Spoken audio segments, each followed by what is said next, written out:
Hi everyone, welcome back to another session of using technical analysis to find good trading opportunities in the markets. I'll be doing my best to help you navigate the markets, so please give me a like at the end of this video. Now before we begin, please take a moment and read through this high risk investment warning disclaimer. Basically, CFDs are really complex instruments and are very risky. You could definitely lose more than what you have deposited, and leverage can work for you and also against you.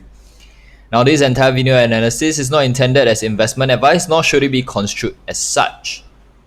With that, we have a request from one of our community followers, and he or she has requested to look at the Aussie dollar on the 4-hour time frame.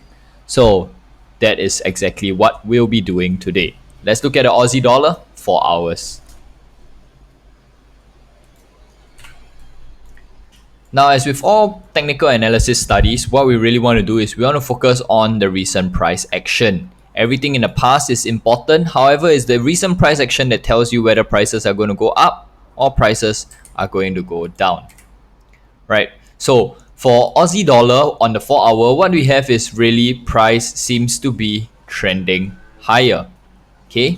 Because price made a low here and then it started making higher lows. And of course over here there was a sort of a same level. So generally speaking, Aussie dollar on the 4 hours has been making higher lows. So what I like to do is to identify, if I'm to do a single time frame analysis, what I like to do is to identify that specific time frame's graphical support and resistance levels. So just marking out all the support and resistance levels. Over here we have one. Alright, over here we have a resistance level, graphical. There's a swing high.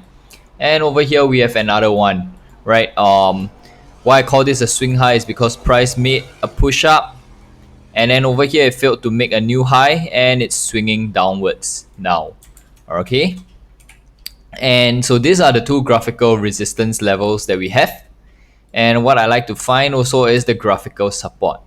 Now, clearly this is a graphical support. If I were to extend it further back, it would be somewhere about here.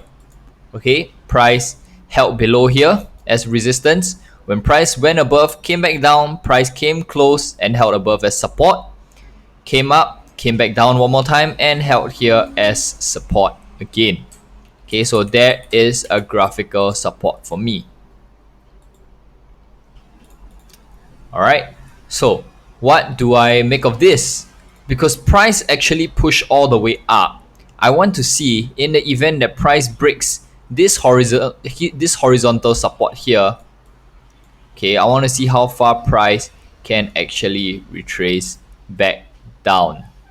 So what I'll do is I'll take a retracement from this point here, this low, all the way to this swing high. I'll take a retracement to see how far price can go back down. So let's do just that. And I'll open up all Fibonacci ratios. And we see that this graphical support level actually falls, this graphical support level that we have at 6250 falls just nice on the 23.6. The next level would actually be the 38, but the 38 seems a bit far from this area here, right? What looks nicer and more pleasing to the eye is actually the 50% level, which is actually in line with this low. Okay, so should price break below this 6250, I would think that price will make another push for the 50% Fibonacci retracement. So let's just put that graphical level in. Alright, and let's highlight this 50%. Now before I just highlight the 50% alone, do note also that the negative 27 retracement is quite close to our resistance. Okay, this is actually a zone. You can see price sort of spiked to this level here. Okay, so I will actually select the 27% and the 50%.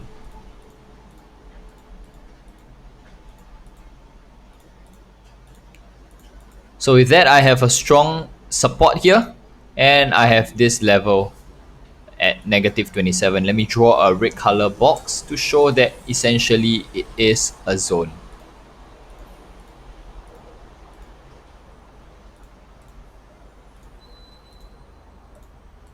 All right, so this is a resistance zone for me. So how does this work?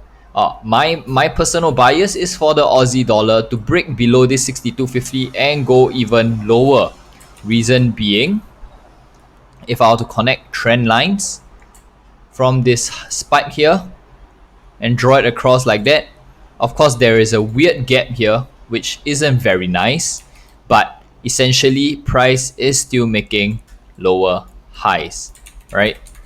And another trend line from the spike below, and if I were to connect it upwards, you will see that price actually held above this trend line, and only recently it broke below, came back up to test it right at this intersection where both trend lines cross, and that is where I expect to see a stronger push below. Now this trend line, this lower trend line where price actually break out and pull back, this is actually a very strong indication of a change in trend, right? This is what a lot of people like to call it the trend line breakout and pullback strategy, and then you go lower. Okay, so this is essentially what I see, and I would actually wait for this 62.50 level to be broken first. So what I'll do is I'll call this the downside confirmation. Okay, so I am bearish for this, and I actually expect a push down for price. I expect Aussie dollar to push down below 62.50 towards 0.598. If it is possible, people can actually short at the market right now and just play this entire move down.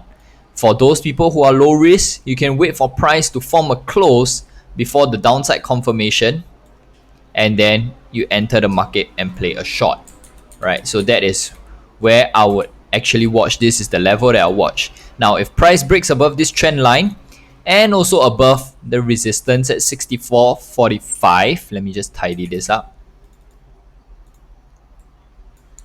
64.45, I would say that this bearish idea is invalidated, and we should expect price to push even higher towards the next resistance zone. Alright, so I hope I've managed to help you clarify your doubts on the Aussie dollar. Now, before I end off this video, do you know that you can actually send your trades directly from TradingView to your FXCM terminal?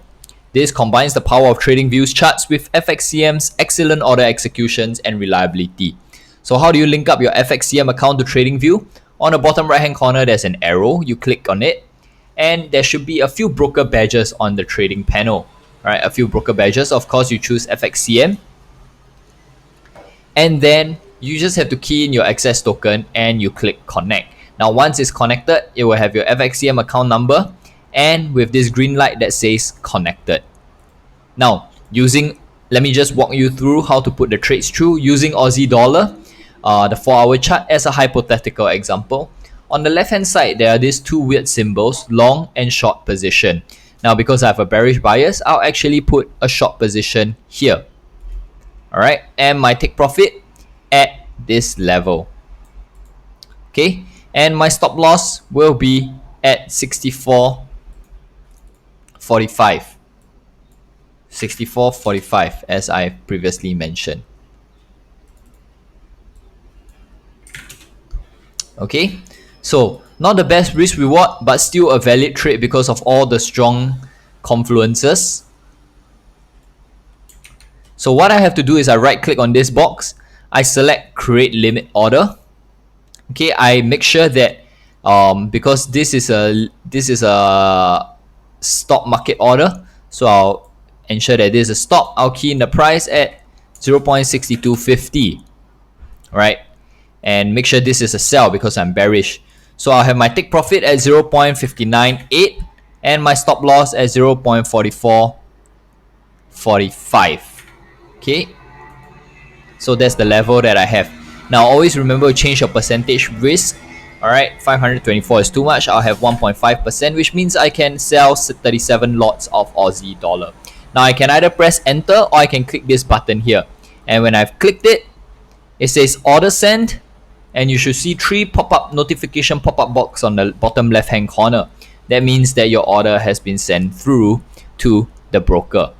All right. So you have it here, the sell stop order. Once price comes here, it will be triggered. The stop loss and the take profit will be triggered as well. Okay, so thanks everyone for tuning in to today's short, simple, clean, clear, and concise analysis of Aussie dollar. And this was a special request by one of our community followers. If any part of this video is unclear, please ask for me in the comment section below. And if you have any other pairs that you'd like me to analyze next, please also leave a comment and let me know, and I'll do my best to analyze it as soon as possible. Till the next time, stay safe and see you.